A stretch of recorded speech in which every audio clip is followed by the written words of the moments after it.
Olá, eu sou a professora Kitty Guedes e nesse vídeo nós vamos dar continuidade ao vídeo passado, onde nós falamos sobre tangente na circunferência trigonométrica. Agora a gente vai ver o seguinte, a gente vai ver que a tangente também pode ser vista como a razão do seno pelo cosseno. Bom, então vamos lá. Aqui a gente tem a nossa circunferência trigonométrica, eixo das tangentes, eixo dos senos e eixo dos cossenos. Peguei aqui um ângulo alfa. Prolonguei a extremidade do arco correspondente a esse ângulo até interceptar o eixo das tangentes, interceptou o eixo das tangentes no ponto T. Então, nós sabemos que este comprimento, esta medida, é a medida da tangente do ângulo alfa, certo? Bom, aí a gente observa o seguinte, se a gente pegar a extremidade do ponto M e projetar aqui no eixo das abscissas, a gente vai encontrar um ponto B, tal que este tamanho aqui, BO, ele representa o cosseno de alfa. E se a gente projetar isso no eixo das ordenadas, aqui eu tenho um ponto que eu vou chamar de C. Este tamanho aqui, deixa eu colocar isso com outra cor, este tamanho aqui é o seno de alfa, certo? Isso tudo a gente já sabia.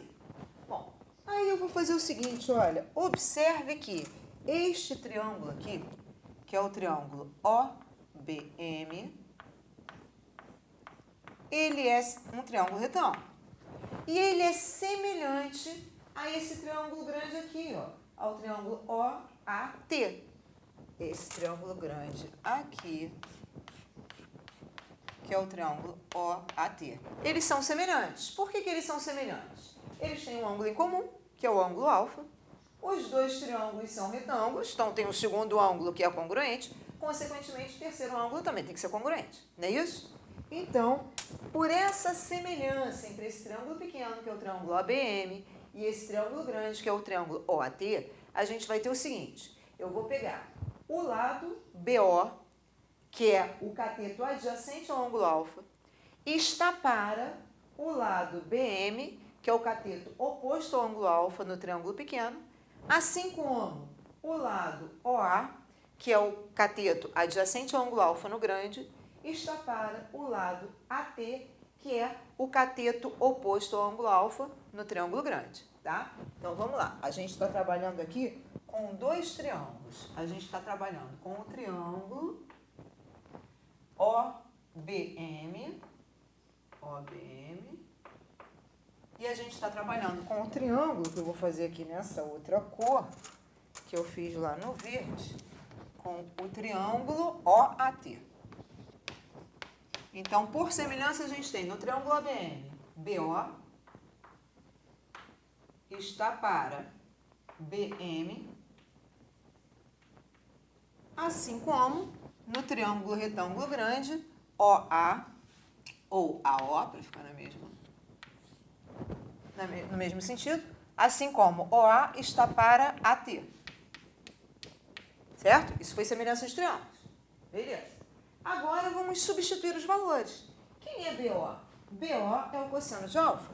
Então, a gente fica com cosseno de alfa está para BO.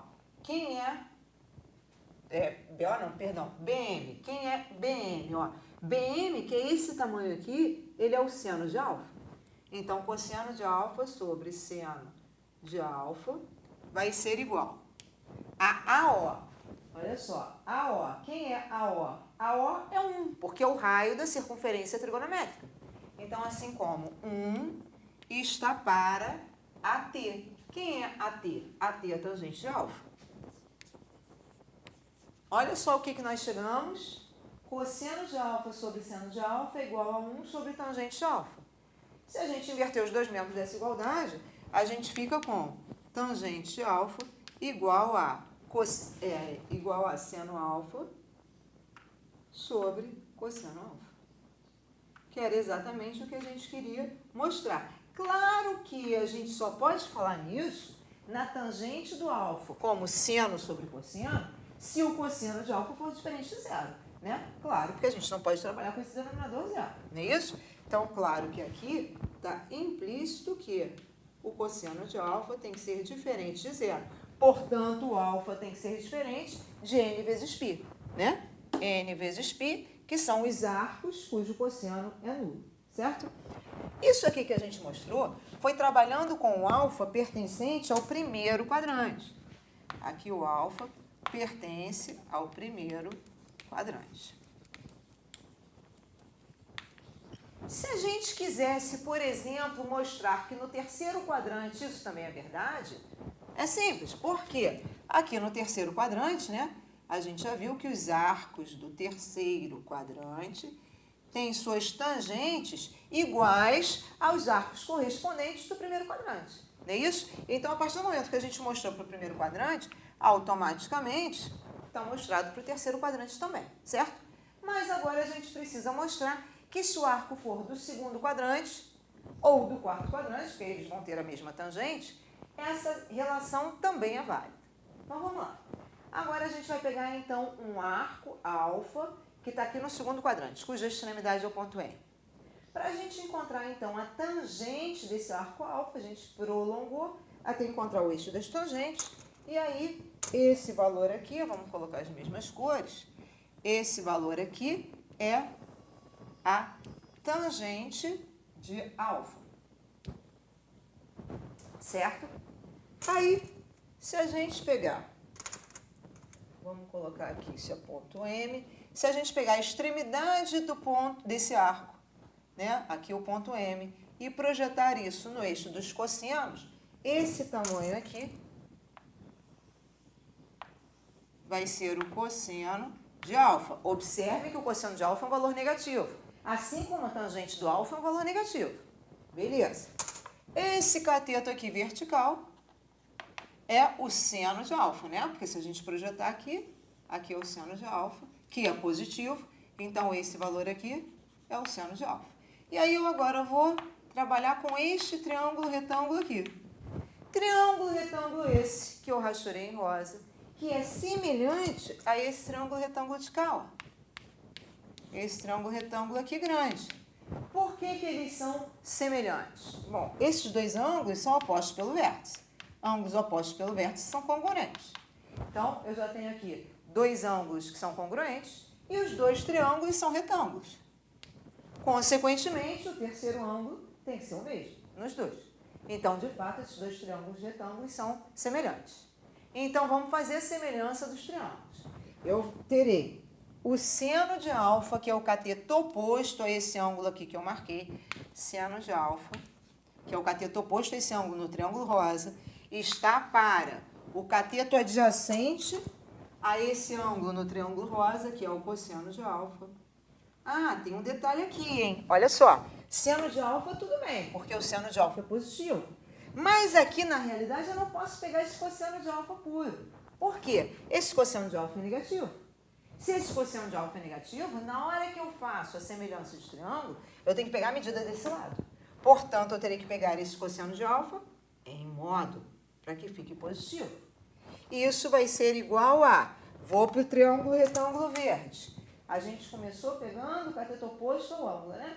Então, o cateto oposto a esse ângulo no triângulo retângulo verde vai ser a tangente de alfa.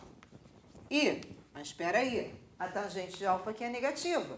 Se eu quero pegar o valor deste lado, a medida deste lado, eu tenho que pegá-la em módulo, para que fique positivo. Então, assim como o módulo da tangente alfa está para, depois eu peguei cosseno de alfa, que é cateto adjacente a esse ângulo.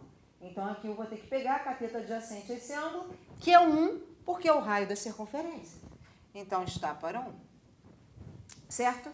Bom, agora a gente tem que prestar atenção a essa questão dos módulos. Vamos lá. Aqui eu estou com o módulo da tangente de alfa. Mas por que eu coloquei esse módulo aqui mesmo, hein? Ah, porque a tangente de alfa é um valor negativo. E aí, eu vou abrir aqui uma janela para lembrar da definição de módulo de um número. A gente tem o seguinte: será que o módulo de um número é sempre igual ao próprio número x? Não, porque o módulo de menos 5 é 5. Então, não foi igual ao próprio número. Portanto, o módulo de um número x só é igual ao próprio número se este número for não negativo, ou seja, se o x for positivo a zero. Por quê? Se o x for negativo, por exemplo, o módulo de menos 5, módulo de menos 5 é 5, porque o módulo é o valor absoluto. Então, aqui o módulo do número não é o próprio número. E aí eu penso assim, o que 5 é de menos 5? 5 é o simétrico de menos 5. Ou seja, esse 5 aqui é menos o menos 5. Então, eu posso dizer o seguinte, se o x for um número negativo, então o módulo dele é o simétrico dele. Então, pensando nisso, a gente vai dar prosseguimento aqui, pensando nesses módulos. A tangente é negativa.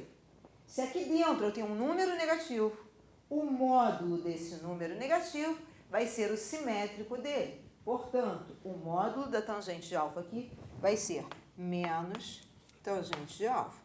Sobre 1, a gente não precisa colocar, igual a seno de alfa, tudo bem, porque é um valor positivo, sobre módulo do cosseno de alfa. Mesma coisa. Colocamos um módulo aqui, porque o cosseno é negativo. O módulo do negativo é o simétrico dele. Portanto, o módulo do cosseno é menos cosseno. Então, a gente chegou ao seguinte, menos a tangente alfa igual a seno alfa sobre menos cosseno alfa. Se a gente multiplicar os dois membros da igualdade por menos 1, a gente chega à expressão que a gente queria, que é tangente alfa igual a seno alfa sobre cosseno alfa. Ou seja, essa relação também é válida nos segundo e quarto quadrantes. Claro que desde que o cosseno de alfa não seja zero. Certo? Bom, com isso a gente finaliza esse nosso vídeo. Até o próximo.